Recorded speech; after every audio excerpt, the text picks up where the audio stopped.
Gusto ba ni mo kape pero ga-worry ka kay basig dili ka katog? Don't worry. Available na ni sa mga butika ang Vita D Plus Coffee Mix nga na ay vitamin D3 nga makatabang improve sa imuhang pagtug. Ang Vita D Plus Coffee Mix na may reishi mushroom ug mangosteen fruit extract. Vita D Plus Coffee Mix, may kape na ka, may vitamin D3 pa ka. The original Koi Herbal Capsule. Ako si Rosaldita Harantilla, di nagpuyo sa Barangay Tinago, 61 years old. Naakuy ka ng goiter, niya ka ng analgi ang doktor na operahan niya, wala man tayo kwarta. Painom ko sa kong bana aning koy, sa katulos o sa kaadlaw. Mura to, ang akong giinom, hantod na, wala rin yun nakapadayon ang goiter sa akong liog. Wala na ibukol na. Wala na. Wala na jud, wala na ko'y pamati. Daghan kaayong salamat sa koy nga, salamat. The original Koi Herbal Capsule.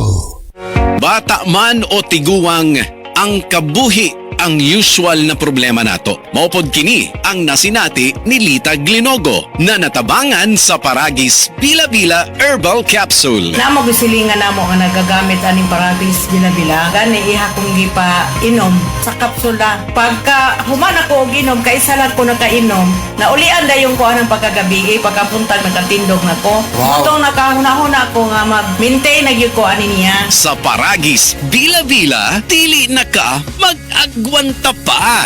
Breast cancer, ang delikado ug mamatay ni nga sakit nga cancer sa mga babae. Mag Life Extension Vitamin D3 na mo.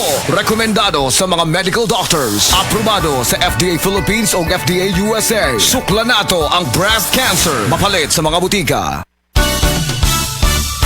Ang balita dapat makatotohanan at patas at tungkulin naming maging mapanuri. Ako si Jigo Manicad, broadcast journalist at news anchor. Sa dami ng fake news ngayon, kailangan ng masusing pananaliksik. Ganon din pagdating sa food supplement ko. Dito ako sa Tunay, natural at original.